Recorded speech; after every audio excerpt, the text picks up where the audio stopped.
She looks at him and says, "You risk bringing their anchor." Their anchor? They got a boat up there? What's going on? Drop anchor. He's like, well, I want to drop trowel first, and then I'll drop anchor.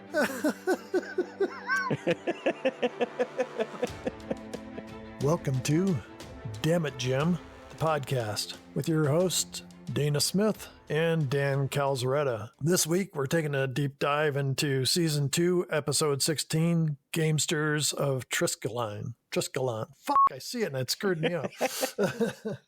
Triskelion. Isn't it Triskelion? It's Triskelion. I spelled it out. Okay, I forgot that I had it spelled out here. Yeah, Triskelion, yeah. Okay, let me try this again. This week, we're taking a deep dive into Season 2, Episode 16, The Gamesters of Triskelion. I fucking still said it wrong. We just talked about it. Triskelion. That's it.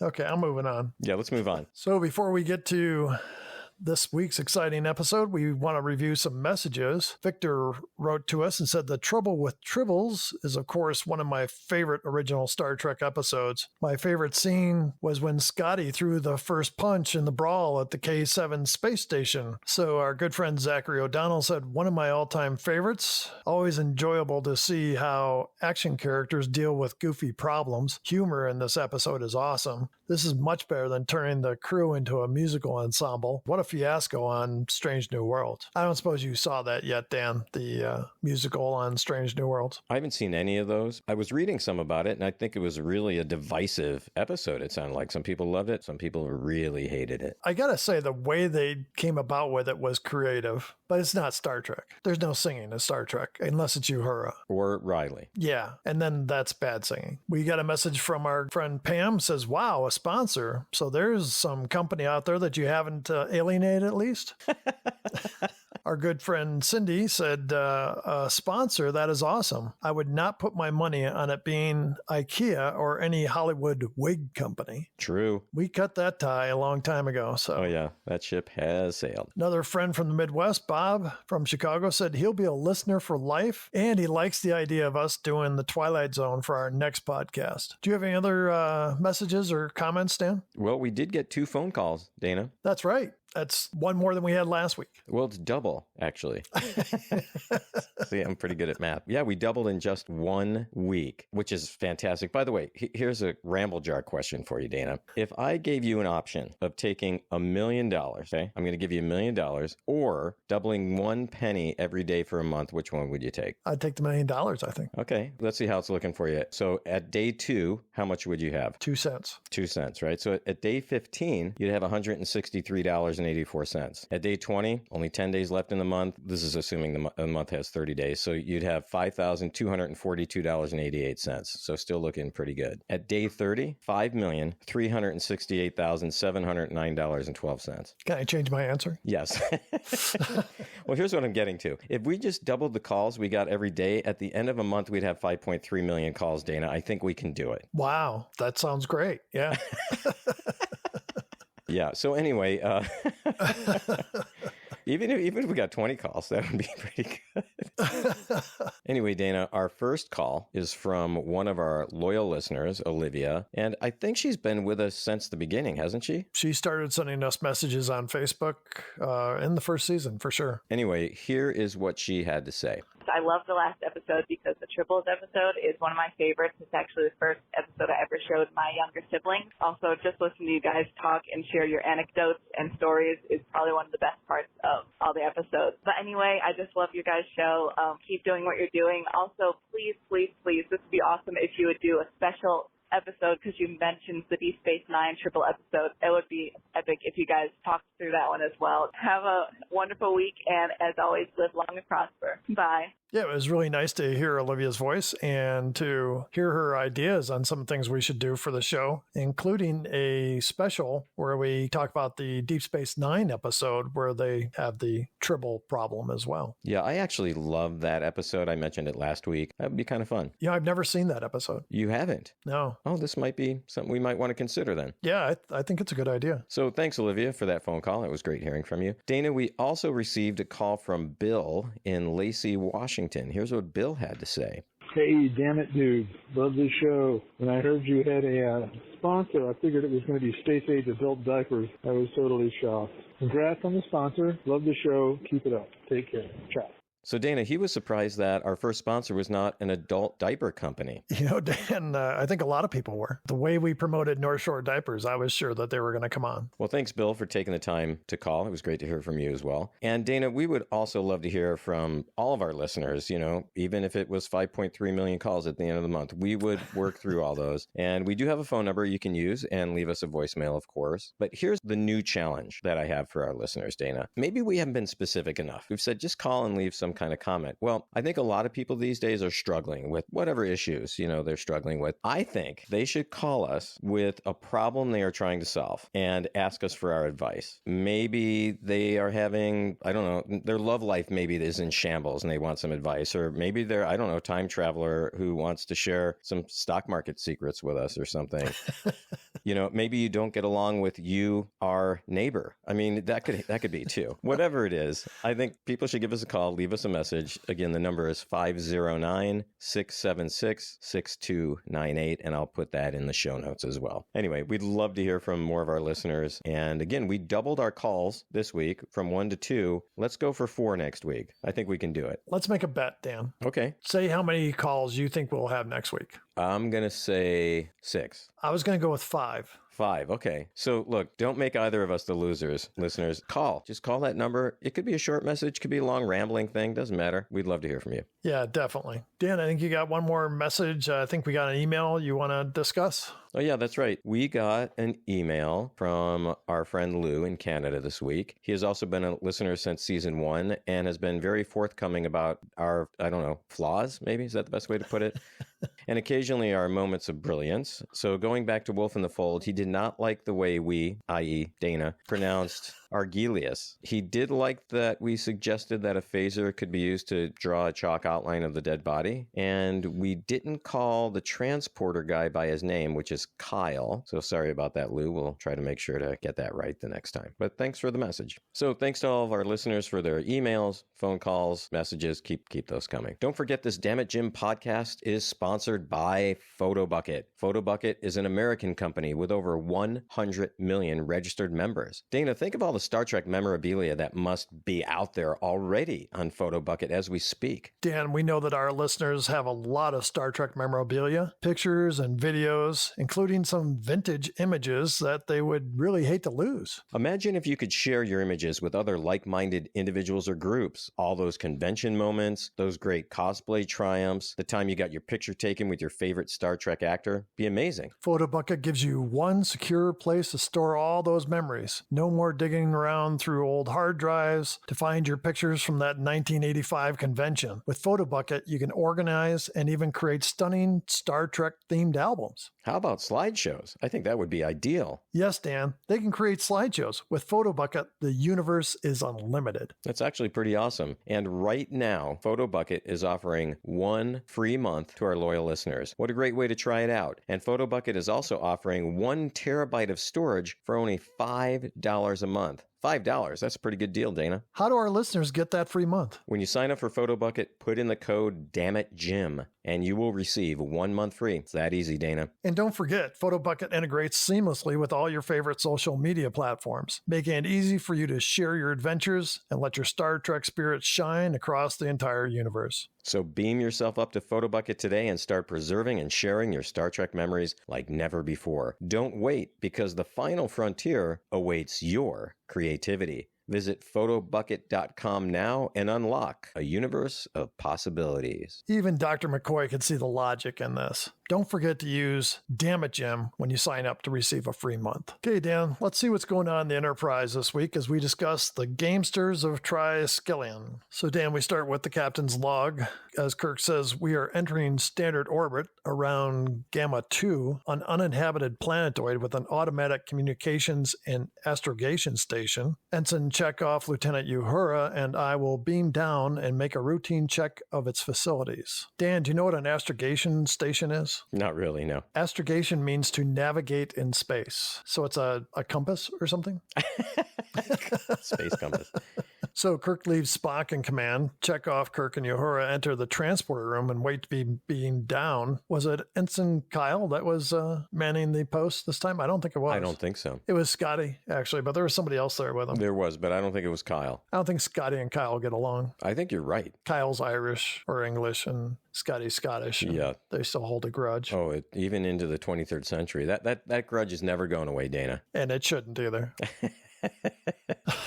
As a 40% Scotsman, I'm saying they should not forget. So just as Scotty starts the process of beaming them down, the three instantaneously disappear. We see the three of them all of a sudden fall flat on their backs on a cement pad with yellow markings. And they all act like they were literally dropped out of the sky onto the pad. Mm-hmm. Kirk looks around and quickly realizes they're not on Gamma 2, pointing out that the sky is different and that he sees a trinary sun. So Scotty calls to Spock on the bridge and reports that the away team just vanished from the transporter pads. And Spock says, as only Spock could, I presume you mean they vanished in a manner not consistent with the usual workings of the transporter, Mr. Scott.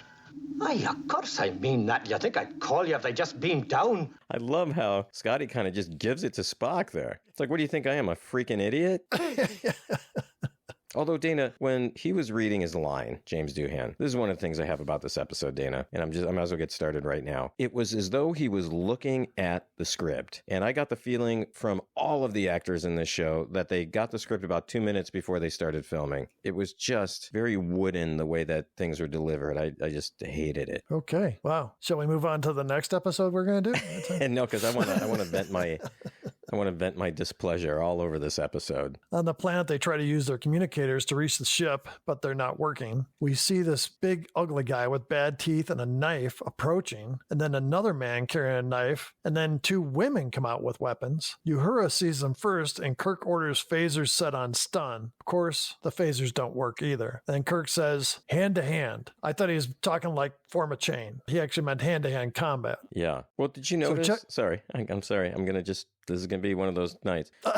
The guy in the brown tunic, not the tall guy with the teeth, but the other guy. With the 1950s hairstyle. Yes. And he looked like Elvis or Ricky Nelson. Could have been either of those two guys. And he's been working out. Yeah, he did look a little more muscular than Ricky Nelson for sure, and Elvis also. That had to be on purpose, right? I mean, they had to say, oh, we want this guy to look like Elvis and or Ricky Nelson before he burned himself up in the airplane. I mean, freebasing. This was the first acting job for that guy. Really? Yeah, Lars, yeah. Oddly enough, Chekhov ends up fighting the big ugly guy. And again, it's like a comedic moment, where none of Chekhov's punches do anything. Right. And then Uhura fights the two women quite poorly, I should add.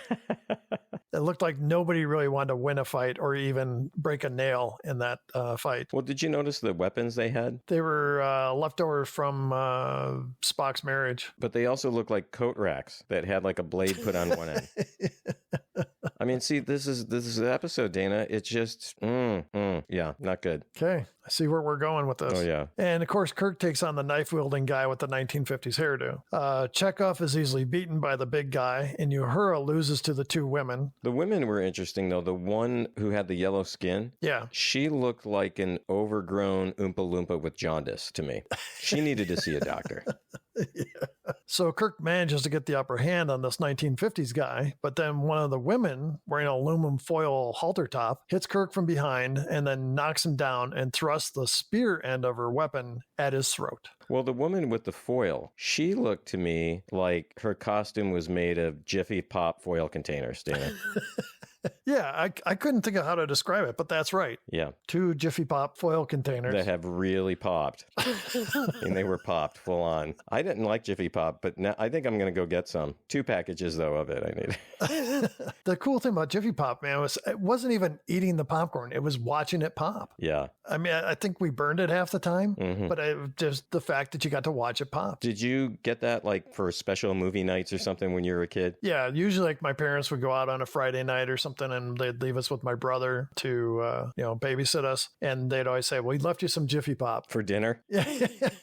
My mom would always make a full meal for us good, and stuff. Good. And then, but she'd say, we left you some Jiffy Pop. We know you guys like watching movies on Friday nights, because that was when Creature Features was on. Do they still sell Jiffy Pop? I haven't looked in years, probably. Then a bald guy in a robe appears. He has a red collar, and he has something around his neck with 2 triangular colored pieces. And he credits Kirk with his fighting abilities and his competitive spirit. This guy says his name is Galt, master thrall of the planet Triskelion. He says, I have been sent to welcome you. Yeah, nice welcome, buddy. So suddenly we cut to a chamber where Kirk is secured to the wall, and the big ugly dude is holding Kirk's face like he was about to do some dental work on him. And we pull back and see Chekhov and Uhura are also tied to the wall, and they all have metal collars on with the triangular pieces on each side. Galt says, there, Captain, now you are prepared for your training. He goes on to explain that the providers were expecting you. Dan, I take it these were not healthcare providers that were expecting them. No, because your healthcare provider's never expecting you, even when you make an appointment. So true. So Galt goes on to say the providers were expecting you. They arranged your transportation. Kirk says, these providers of yours. And Galt says, correction, they're not ours. We are theirs. What? I didn't get, when he said that, I didn't get, see, there's another thing, Dana, about this freaking episode. What does that mean? It means they're in some kind of weird relationship, Dan. That's, Well, you know what they should do? They should call the Damn It Jim hotline. We'd give them advice on how to deal with this situation. Kirk tries to explain that there's been some mistake, that they are officers of a United spaceship on Federation business. And Galt says, there has been no mistake. Your old titles mean nothing here, Captain. Well, then why call him Captain? Yeah, I was just going to say. He said, you are thralls now. He says, come, places have been prepared for you. Kirk stops and says, we're not going anywhere until we have some information. Who are you? What is this place? What do you think you're going to do with us? Galt says, I am Galt, the master thrall. This place is planet Triskelion. You are to be trained and spend the rest of your lives here. The word thrall is actually an old Norse word that means slave. Wow. So back on the Enterprise, Spock is checking different controls when Scotty comes on the bridge. Scotty says the transporter works perfectly. He says whatever happened to it had nothing to do with the ship malfunctioning. Spock agrees and says there are no life forms down on the planet. McCoy's there because nobody's ever sick on the Enterprise because he's always got time to be on the bridge. Being annoying. McCoy asks, what the devil is happening? And he says, does that mean that their atoms are just floating around out there? And Spock says, no, Doctor. Even that would show up on the sensors. Spock says, we shall continue sensor scans. At the moment, that is all we can do, except hope for a rational explanation. McCoy kind of raises an eyebrow and says, I always thought that was a human failing, Mr. Spock. True, Doctor. Constant exposure does result in a certain degree of contamination. Best line in the show. I agree. That was a good line. But here's another thing I didn't like about this episode. They played this funny, light music after that quip, and they did that a couple of times in the show. Yeah, to make it seem like, they're adding some humor in, and they want you to realize they're adding some humor in. Yeah, didn't like it. Did not like it at all. On the planet, Galt is showing the away team their quarters, which look pretty much like jail cells. Now that you mention it, Dana, they looked exactly like jail cells. You're right. I didn't even think about that, really. They're a little more brightly colored than most jail cells I've seen. Yeah, I think the bars were pink. Yeah, the bars were pink. Mm-hmm. So, maybe they had Barbie in there as well. So Kirk gives Chekhov a look, and then they try to make a break for it. As they run, there's a loud piercing sound, and we see Galt's eyes are all glowing as the three of them are stopped in their tracks by their collars on their necks. They all grab at their throats, and they drop on the floor, grasping at their necks. Galt walks up to Kirk and says, that was foolish. Escape is quite impossible, as demonstrated by your collars of obedience. And so they go into their cells, and Galt and the others walk off. When Kirk's collar first starts to zap him and the look he gets on his face, classic Shatner. So next thing we see is Spock and McCoy on the bridge of the Enterprise as Spock tells McCoy they are not in the solar system. And McCoy asks, can people just survive as disassembled atoms in a transporter beam? And Spock kind of ponders this for a moment and says, I have never heard of a study being done, but it would be a fascinating project. Fascinating. Those people are friends of ours out there if they're still alive.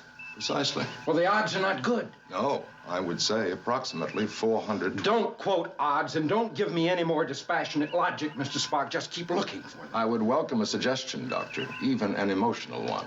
First time you've ever asked me for anything, and it has to be an occasion like this. Spock hears this and he gives McCoy kind of a funny look. And they did that music again. Yes, the music again, Dana. Another reason I didn't like this episode. Well, you're starting to make me not like it. Well, I'm not trying to convince you, Dana, but it sucked. It sucked. So we return to Triskelion, or what the fuck this place is called. We return to the planet where Chekhov asks if the Enterprise will be trying to find them, and Uhura comments, "But where do they look? We're here, but we don't know where it is." Then the guy with the 1950s hairdo comes down to Uhura's cell and says, "I am Lars, and I am your drill thrall." So he lets himself into her cell, and he says, "There is little time." And then they kind of get pushed back, and we see the shadow of him grabbing Uhura as she screams. And Kirk goes bananas. He keeps calling from his cell, "Uhura, are you all right?" And as she continues to scream, and we hear Lars say, "I've been selected for you." Just then, the blonde, green-haired woman with aluminum foil outfit comes around towards Kirk's cell, and Kirk reaches out for her. He wanted some Jiffy Pop. We see Kirk's face is pressed against his bars and asking if Uhura is all right. We see Uhura and Lars standing by the cell door. Lars says is not allowed to refuse selection, and he opens the door and he looks kind of pouty and he exits. And Uhura seems to be okay. The aluminum foil girl tells Kirk to step away from the door. Kirk does, and she comes in and sets a tray down on his table and says, "Come, it's the nourishment interval." So once again, we go up to the Enterprise and Spock repeats the details of the show so far. There's a lot of repetition in this. A lot, Dana. Yes. Ensign Haynes, who was at the helm before, calls Spock and says there's a fluctuation energy reading on a hydrogen cloud. Spock notes it seems to be an ionization trail. Right. Yeah. And Scotty's like, "No, we just dumped the toilets out the side of the ship, and that's what happens." I left an ionization trail, all right. I eat myself some haggis. So Spock orders Ensign Haynes to plot a follow course. Naturally, McCoy is upset and says, You're gonna leave here without them? And run off on some wild goose chase halfway across the galaxy just because you found a discrepancy in a hydrogen cloud? Doctor, I am chasing the captain, Lieutenant Uhura, and Ensign Chekhov, not some wild aquatic fowl. Another good line by Spock. Yeah, he's a little testy, isn't he? Wait till later. I tell you. McCoy would be like floating in space next to the urine. So it's yeah, McCoy was annoying. Oh my God. Yeah. It seemed a little bit un-McCoy-like in some ways, Dana. Yeah. And later it gets to be not quite like Scotty either. So anyway, we see Chekhov in his cell, and the woman in pink with the huge helmet of hair and big bushy eyebrows and pale greenish yellow skin comes in. Reminds me of a date I had in college. But anyway. Wait, are you going to talk about this or? No, it's a bad memory. Let's go. Oh, it's a bad. Okay, we don't want to go there then. Chekhov asks if she's been selected for him. She says, "I am only your drill thrall." But you can see she's kind of giving him the eye. She says, "I brought you nourishment." She sits down next to him and says, "It is a nice name. Chiku." Chekhov. Chikuf. It is a very nice name. When she walked in the cell, they were playing this music that would probably have ended up in another type of film that was done by one of the other guest stars on this episode. I'm biting my tongue right now, Dana. You're going to bite it off soon. I know. So in Kirk's cell, the aluminum foil girl is watching him eat, and Kirk asks about the collar. She says it's a sign of our provider. When you are vended, you will have a color. So they put them in like vending machines. But by the way, the food always fascinates me in these shows, Dana. Looks like someone took a package of frozen vegetables, like the mixed vegetables, and just put it in a little bowl for him. That's what it looked like to me. Yeah, he was eating with his fingers. Yeah, he was. Yeah. Apparently they don't have utensils. We went to a restaurant one time. Oh, good. This should be a good story. So the waitress came over and, "Is there anything else you all need?" My wife said, "Can we get some cutlery?" Cutlery? And the waitress looked stunned and said, "We're not that type of restaurant." and so I said, "We just want our place settings, when eating utensils." And she she's like, oh, I'll get that for you right away. But I mean, what do you think this woman thought cutlery meant? I got no idea. Yeah, we were all stunned. So again, the aluminum foil girl. We don't know her name yet, so I keep saying that. Well, I like that name anyway, even once we do find out her name. Well, somebody's going to write in and say, why'd you keep referring to her as the aluminum foil girl? Because it's a very accurate description. That's why. She says, when you're vended, you will have a color. And Kirk says, you mean sold. She says, the provider who offers the most quatus puts his color on us. Kirk says, we have another name for it, slavery. Kirk then asks, will you provide my nourishment? Right away, Kirk just goes there. I mean, didn't waste any time. Oh, God, Dana, this episode. So she says, of course, I am your drill thrall. She says, I will train you well. Kirk says, I must say, I've never seen a top sergeant who looked like you. What does that mean? It means you're a very beautiful woman. What is beautiful? You mean nobody's ever told you that before? Dan, I think this is one example of how the writing in this episode is really bad. Not just poor, not just off, bad, just really bad. Is he trying to manipulate her, or is he really infatuated with her? It's manipulation. Then he says, Shauna, where were you born? So now we know the tinfoil girl's name. She says she's always been there. And he asks about her parents, and she says she who bore me was killed in a freestyle match. Kirk asks where the other drill thralls come from, and she says they're not allowed to discuss that. All of a sudden, a red light flashes, and she says it's the exercise interval. She pushes a harness toward him and tells him to put it on. Now, did that harness show up in one of her films too, or with William Shatner in it? So back in the Enterprise, McCoy is being a pain and challenging Spock again, stating, this is ridiculous. There's nothing out there. Holy fuck. Have you ever been out in space before, McCoy? I mean, we know there's nothing out there. God, he's pissing me off in this show. Yeah, he was making me mad too. At one point, I really wished that Spock would have gone up to McCoy and just done the neck pinch. Just a really double neck pinch. Back on the planet, the training is going on. So Lars ties Kirk's hands, and Galt says, you will be the practice target. Klug, the big ugly guy with the bad teeth, is using a whip on Kirk. We see the back of Kirk's shirt is ripped. Kirk is doing his best to avoid being hit. Kirk finally manages to kick Klug and knock him back. Galt calls a timeout of 15 trisecs. Kirk goes and sits down next to Shauna, and she gives him a drink saying it will give him strength. Then she tells him that Klug's left eye is weak, and he should approach from that side. The drink, though, it looked like grape Fanta to me. In kind of a tall, skinny soda bottle. I mean, Yeah. The bottle didn't look like a grape Fanta bottle, but it looked like a soda bottle, and it looked just like grape Fanta. So this 15 trisecs, they're like going to their corners in a boxing match, right? Yeah, which is stupid. Klug goes over and sits by Uhura and Chekhov, I think, right? On the same bench? Yeah, like they're old friends. Chekhov should have leaned over. Let me tell you how to get to Kirk. Kick him in the nuts. He do not like that. In Russia, we kick people in nuts. This was invented in Russia.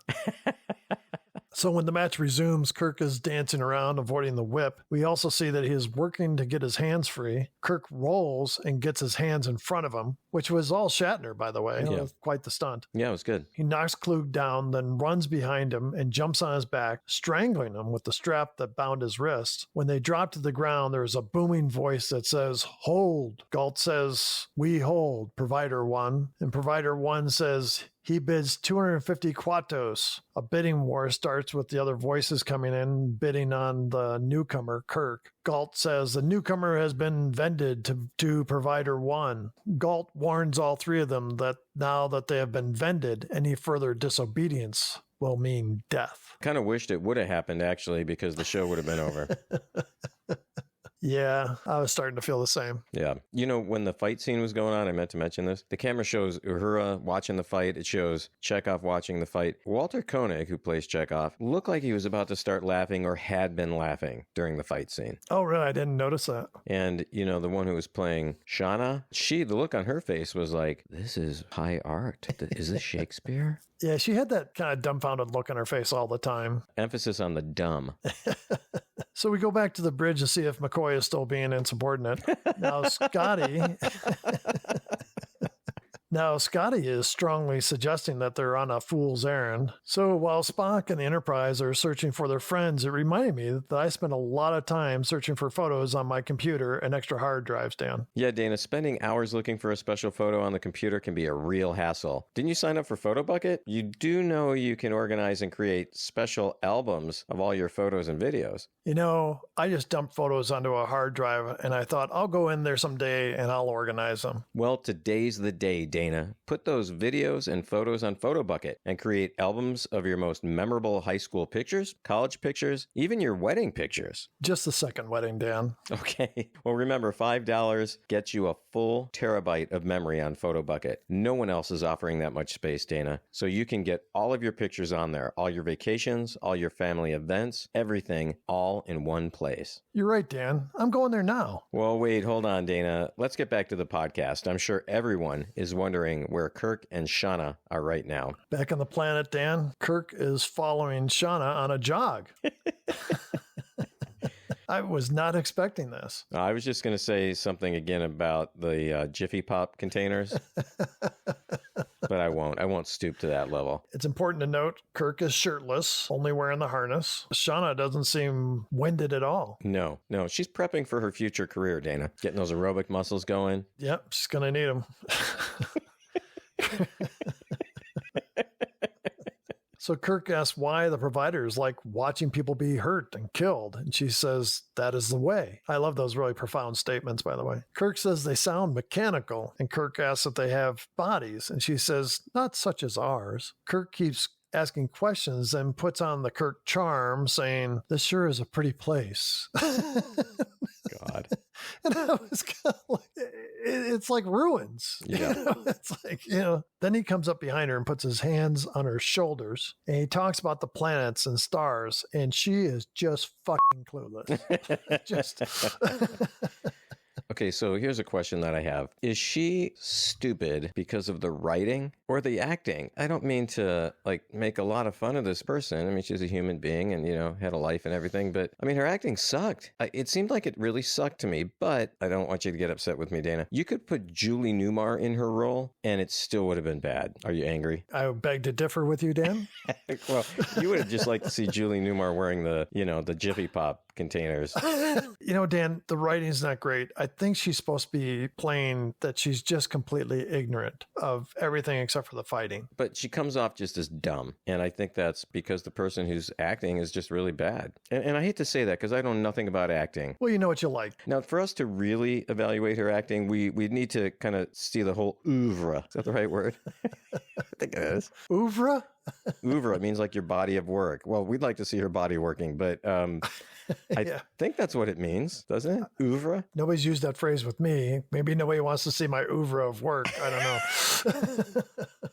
Kirk says Triskelion is the darkest planet, and this baffles her even more, and he explains to her that the thralls have no freedom. And Shauna asks, what else would one do? And that's the opening Kirk was looking for. Quite literally. He says, love. It's the most important thing on his planet. God, Dana. Oh. She says they have mates and that the providers select them. And Kirk continues wooing her and he says, on Earth, we select our own mates, and men and women make each other happy. So Shauna gets kind of nervous and says, your words are not allowed. And she walks away from him. And he says, what about the providers? What do they look like? Where do they live? And she starts to tell him she's never seen them. But earlier she said they have bodies, but not like ours. The person who's writing the script, did they take a break, and then forget what they wrote 5 minutes before? It's bad, Dana. Bad. Yeah, I agree. I was trying to think of something else to say, trying to defend it, but I couldn't come up with anything. So she starts to tell him that she's never seen them, and then her collar lights up and she is struck with pain, and she goes writhing onto the floor. Once again, preparing for a future role. Or rolls. Kirk yells at the sky for them to stop hurting her, and he says, I'm responsible. Stop it. Dana, this is again an example of bad writing, in my opinion, of this episode, and here's why. Earlier, it seemed like he was manipulating her. Yeah, he's just using her. And now it's almost like that he's falling in love with her or something. It just was bad. Well, I think they're trying to show that he's a caring person. Yeah, no, he's not. So the voice booms overhead. Is that what you humans call compassion? It is interesting, but it has no value here. You present many interesting aspects, Captain, even though we took away your title. But you... I missed that one, Dana. I missed that one. Oh, yeah, add it. Yeah, just add that one, yeah. But you must learn obedience. Then you will be an excellent thrall. Her collar stops glowing and Kirk goes to her and holds her. She looks at him and says, you risk bringing their anchor. Their anchor? They got a boat up there? What's going on? Drop anchor. He's like, well, I want to drop trowel first, and then I'll drop anchor. I'll show you how it means to drop anchor. Oh, no. I'm crying again. Oh.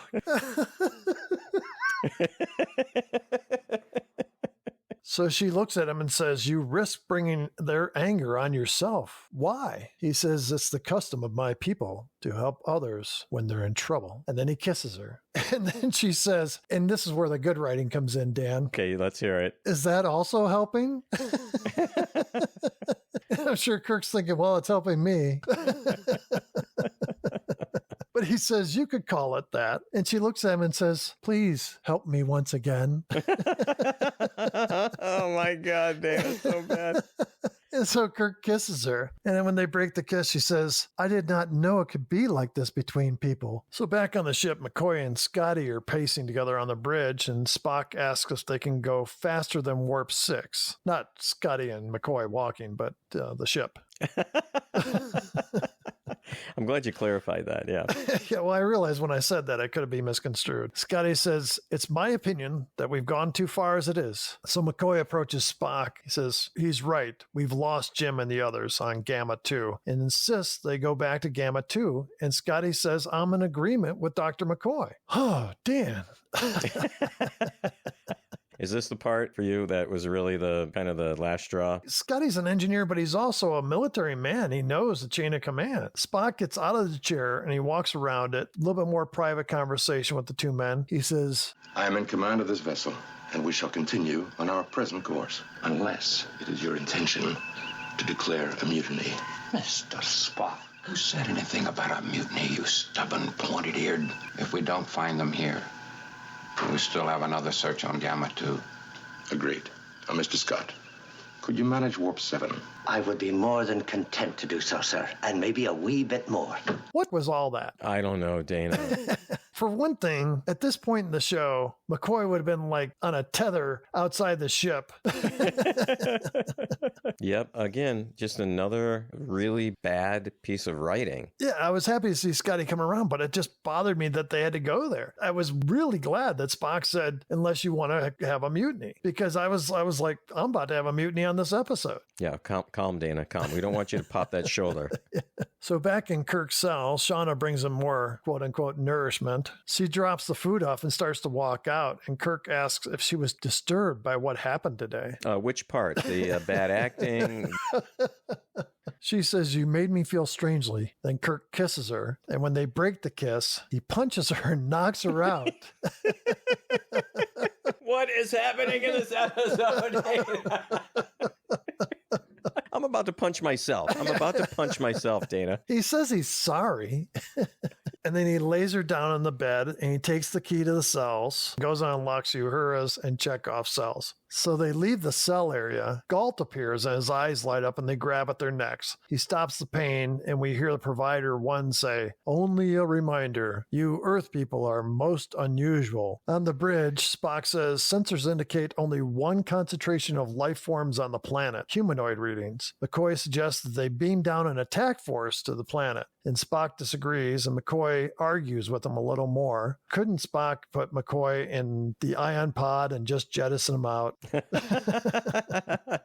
So Spock says he will go down to the planet alone, and McCoy says he'll go too. As they go to leave the bridge, the turbo lift doors close and the lights on the ship flash. Provider 1's voice booms and says, "No, Mr. Spock, you will not be beaming down to the planet." Well, how about McCoy? Can I send this fucker down there? He'd be like, "No, he's a real pain in the ass."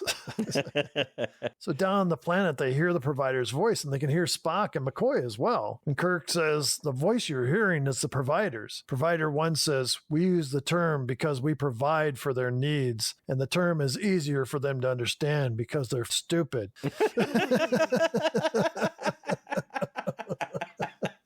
Kirk says they collect thralls from different planets to fight, and they bet on the outcome. He goes on, "These providers haven't the courage to show themselves." And Provider 1 says, "You are no threat to us as long as you wear the collar." And Kirk insists that they show themselves, and suddenly Kirk disappears, and he reappears in a cave. And we see 3 blobs in a glass dome. And the blobs are like Jell-O molds. Again, the Jell-O comes into play in Star Trek. I guess they're supposed to be like brains. Yeah, but they're like one's red, one's yellow, and one's green or something? One of the brains talks and says, "We once had human form, but we moved beyond that." The yellow brain adds, "Through eons of devoting ourselves exclusively to intellectual pursuits, like listening to the Damn It Jim podcast, we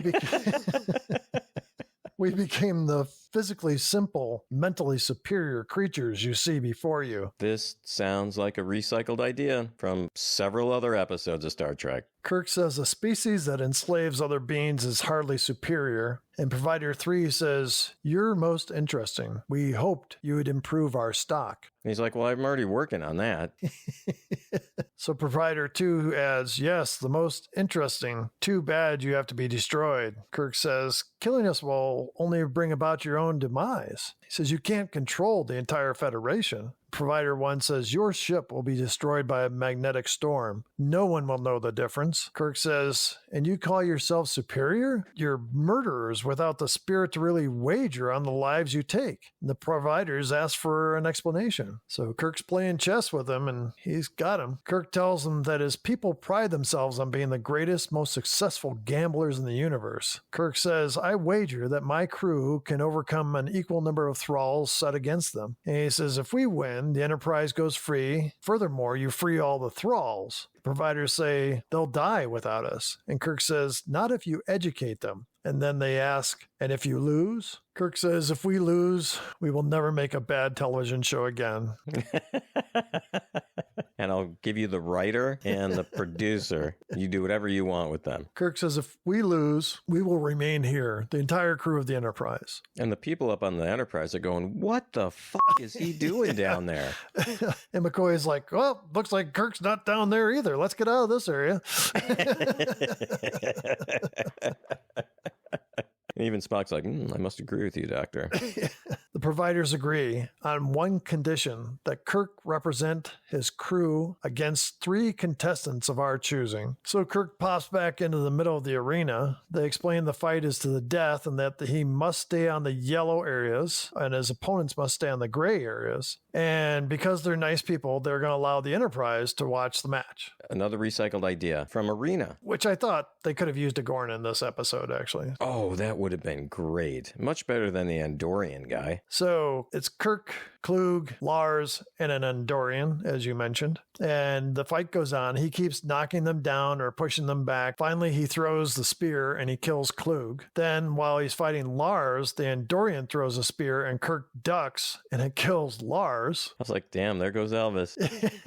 Finally, Kirk fights the Andorian and Kirk throws him. The Andorian is only injured, so Galt sends Shauna in to fight Kirk. Twice she gets him down and could kill him, but she kind of hesitates. Kirk finally trips her and he pins her down and holds a knife to her throat, so she surrenders and Kirk wins. And the providers say they will honor their word and the collars now can be removed. So then Kirk tells Shauna he is sorry, but he had to do what he did. And she asks if she can go with him to the stars. And he says no. Can you imagine him bringing her up to the ship? Hi, this is my girlfriend. So she asks you to go with him, and he says no, and you have too much to learn here. All the people must learn before you can reach the stars. And she like kind of looks upwards, and then he steps forward and he kisses her again. Then he calls to Scotty and says, beam us up. Shauna watches him dematerialize. Then she looks skyward and says, Goodbye, Jim Kirk. I will learn and watch the lights in the sky and remember. My God, Dana. Dan, I had a tear in my eye. She had some tears too. Did you notice that she was crying? Yeah. Those may have been real tears if they were the only good piece of acting in this entire episode. I'm sure she was thinking, I'm going to be up for an Emmy. I'm going to get a Grammy for this. God, Dana, the ending. I was like livid at that point. I mean, I was happy it was over. Yeah. But so bad. Oh, Dana, this had to be the worst ending of any of the episodes we've seen so far. I don't totally hate this episode, but yeah, there's parts of it that I really do. So, Dana, we both have some comments about some of the actors in this episode, right? Yeah, I just actually have one about the woman that played Shauna. So her name was Angelique Pettyjohn. That was her stage name. It's not the name she was born with. Not a big name star. I know many of you would be surprised by that. But she was well remembered by Star Trek fans for this role as Shauna. During the 60s, she also appeared in a few other TV shows at the time, including The Man from U.N.C.L.E., Love American Style, Get Smart, and even Batman. In the early 80s, she made 3 hardcore adult films. And I guess in one, she wore the harness that she wore in this episode. The harness, do you mean like the whole Jiffy Pop assemblage or? I don't know. The article I was reading just said the harness. Oh, you didn't see the movie? No. Well, I mean, I thought you might have done research for the show, for our listeners, Dane. I thought you might have gone the extra mile. I was telling my wife that I was going to do some research, and when she saw what I was researching, she said no. She unplugged the internet. Yeah. In 1979, she found new life at Star Trek conventions. She realized that people wanted to see her and get her autograph. Because of that, she got some notoriety, and she went on to make a few more movies. Most notably of those was a cult classic called Repo Man. So, Dan, she died at age 48 in 1992. Far too young. I'm sure she had a lot of great acting out in front of her. We missed. I don't want to make fun of the dead, Dana. Oh, now you don't. Yeah, I mean, it was sad. She, in fact, she had a drug and alcohol addiction. And like you said, when she found that new life in the Star Trek circuit, convention circuit, she kind of was able to kick those addictions. Like you said, unfortunately died really way too young of cancer, I believe. Anything else you wanted to add, Dan? Yeah, there is, Dana. I had mentioned earlier in our discussion of this episode that Lars reminded me of Elvis. Well, there's a connection between Angelique Pettyjohn and Elvis. Really? Yeah, in 1961, she was an extra in the film Blue Hawaii. And apparently some of Elvis's friends were throwing a party one night and they invited her to come to the party. She ended up spending the night with Elvis. She gave birth to a son who apparently she put up for adoption. So he grows up, somehow finds out that his mother is Angelique Pettyjohn, his father is Elvis. As an adult, he finds this out and he legally somehow proves it and is able to change his name to Elvis Aaron Presley Jr. Okay. Holy cow. You're kidding me. No. I did not do enough research, I tell you. Yeah, this was a rabbit hole. Let me put it that way, Dana. This guy has a website. Looks like he made it in like about 1991 and hasn't changed it. You wouldn't believe what he does for a living, Dana. I'm guessing that he sings Elvis songs? He's an Elvis impersonator. No, I have to say, I did watch some of the videos that he has on his website. I believe he inherited more from his mother than his father as far as talent goes, because he's horrible, Dana. He's horrible. He's not even a good Elvis impersonator. But here's the deal. You can buy autographed pictures on his website, okay, for the amazingly low price of $12.49. Wow. I think we need to get him on the show. Anyway, crazy story. I don't know if any of it's true. I don't know, did he prove it through DNA? I don't know how he proved it, Dana. So anyway, that's all I've got. Let's move on. Do you have a theme or dilemma for this episode? Oh, God. Freedom. Humans can't live without it. Love. Being captive by supreme beings who don't understand what it is to be human. I mean, these topics are so tired. How many episodes have we seen now with this theme? 5, 10? It feels like 10, but I think it might be 5. Like you said earlier, just recycled. How about a dilemma for you? The dilemma for me was getting through this episode. the other thing was slavery is bad. Yeah, deep. It was a deep episode, Dana. Let's move on to what's the best and worst. Dan, do you have a best for us? Well, Dana, I'm going to recycle something. I think this was the best that I had for the alternative factor, and that is the ending. Not just the ending scene, but with the actual rolling of the credits ending. Stupid episode, bad acting, recycled themes. The best is just when it ended. How about you? The outfit that Shauna wore. That is low-hanging fruit. No pun intended. Do you have another best part, Dan? This one is a real one. When Uhura was standing up for herself and not willing to take crap from anybody, even when she was attacked by Elvis/Ricky Nelson in the beginning of the episode. How about you, another best part? I was really afraid Kirk was going to talk the brains to death. And so he didn't. So that made it one of the best parts for me. So it was a best part by omission. Yeah. Do you have a worst part for us, Dan? Just one part. I know it's going to be difficult. One is the poor writing. I think this episode almost had like an identity crisis.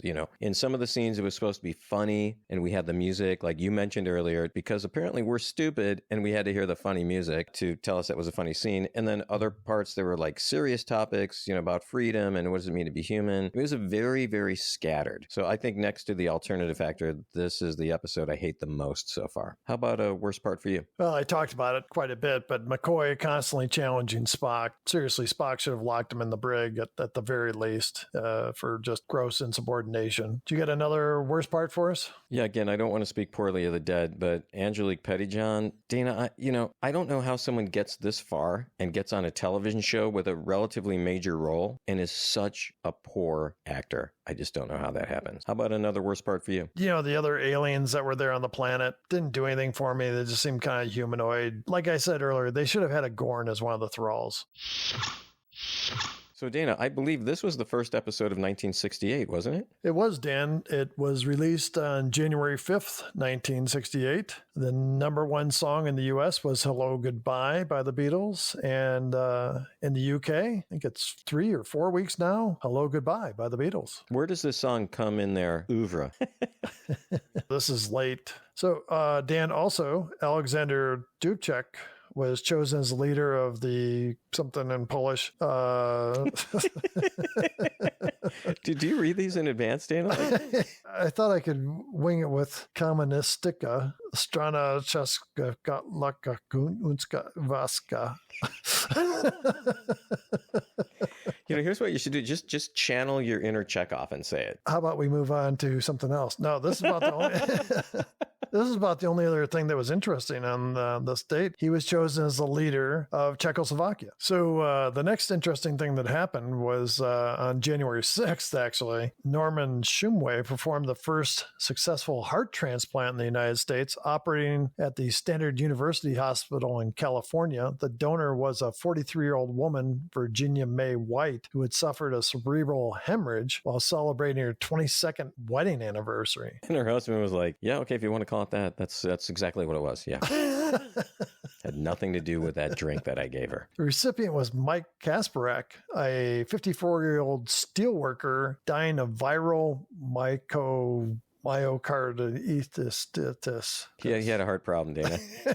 Kasparek survived only 15 days, dying on January 21st, not of heart failure, but of liver failure, Dan. So more importantly, several Caltech students held a protest over the rumors that Star Trek was going to be canceled. According to the Los Angeles Times, a group of more than 200 Caltech students marched to and demonstrated in front of NBC studios in Burbank as part of what appeared to be a grassroots campaign actually orchestrated by Gene Roddenberry to get the network to renew Star Trek for a third season. Wait, so this was a whole inside job by Gene Roddenberry? That's what this says, yeah. Like, Vietnam War, 1968. Nah, let's go protest, make sure Star Trek stays on the air. Hey, it was something he believed in. Well, yeah, because it was his paycheck.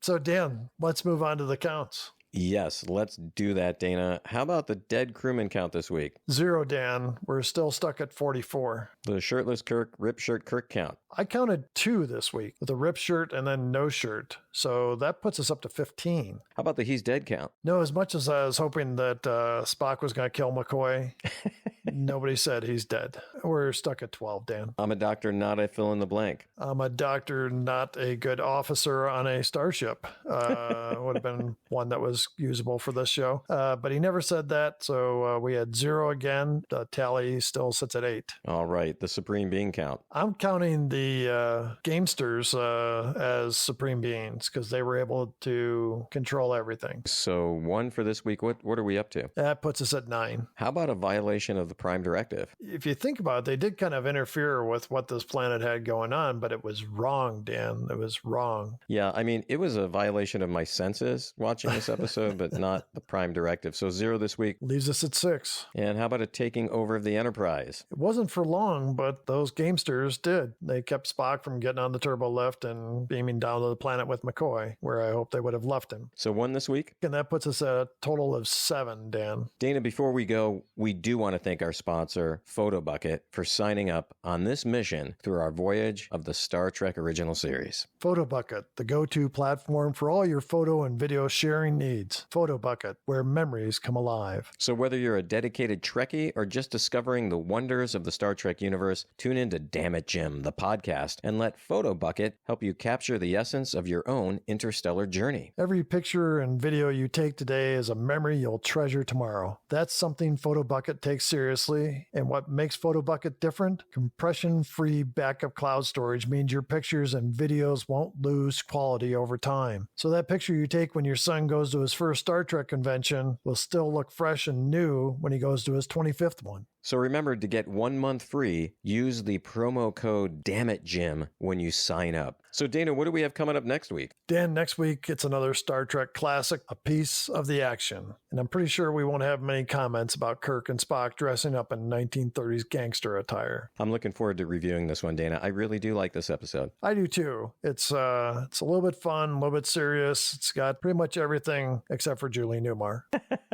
And Jiffy Pop. All right, Dana, we do want to remind our listeners to call the Damn It Jim hotline. We've added a new twist to it. If you need some advice, love life, financial, anything, really, give us a call. Once again, the number is 509-676-6298. We had 2 calls this week. I said we'd get up to 6. Dana, you said we'd get how many? 5. All right, so let's see who's going to win that bet. So give us those phone calls. We'd love to hear from you. As always, we appreciate the emails and Facebook correspondence. Dana, I have to say one thing. I always enjoy reviewing these episodes with you, but thank God this one is over. Dan, we always have fun no matter what we're talking about. I hope our listeners did too. Until we meet again, live long and prosper.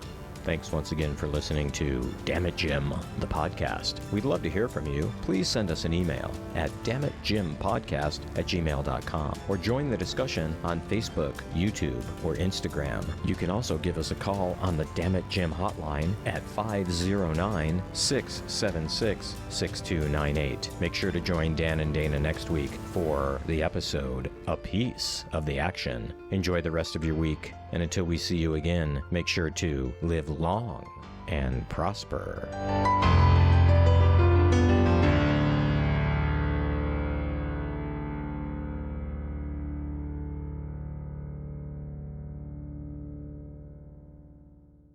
This has been a Ramble Jar production.